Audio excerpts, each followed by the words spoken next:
Good day. Thank you for joining us.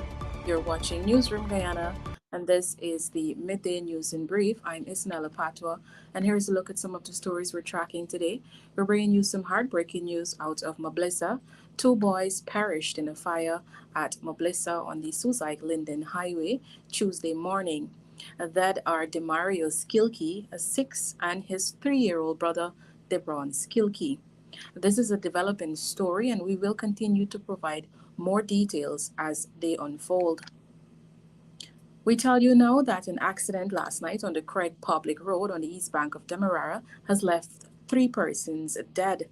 The accident involved a truck driven by 21-year-old Tyrese Best and a car driven by Stanley LaCruz, a 57-year-old man. Police headquarters reported that LaCruz was proceeding along the eastern side of the Craig Public Road with 5 others in the vehicle, 3 adults and 2 children. Police gave the adults' names as Eric Christopher Thomas, Annette Williams, and Lynette Chappelle. The 2 children are ages 7 and 13. All of the occupants of the car are said to be from the charity squatting area in Region 2. LaCruz is alleged to have made a U-turn from the eastern driving lane onto the western driving lane and in the process collided with the truck.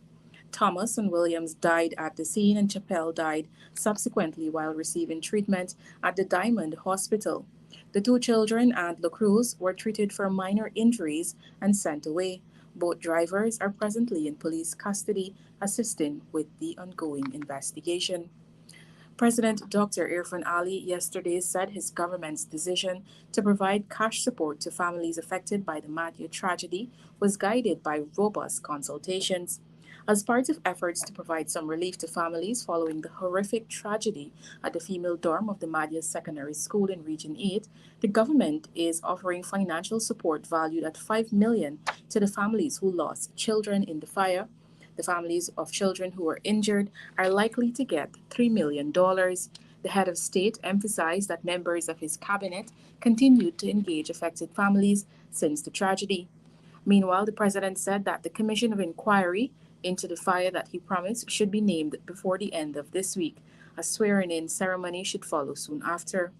A total of 20 children lost their lives in the tragedy. We tell you now that corporate sponsors for the Guyana International Building Exposition 2023 are gearing up to highlight the country's rapid infrastructural transformation, with over 70% of the booth spaces already purchased. The highly anticipated event will give patrons the opportunity to meet with businesses, and the Minister of Housing and Water, Colin Crowell, met with sponsors and exhibitors to provide an update on the planning and organization of the expo. Some 380 local and international companies are expected to participate in the expo slated for August 24th to the 27th under the theme Building for All, One Guyana, Many Opportunities. For these and more stories, you can check our website, newsroom.gy, and follow our social media platforms for updates as well. Thank you for joining in, and we'll see you back here at 5 p.m. today.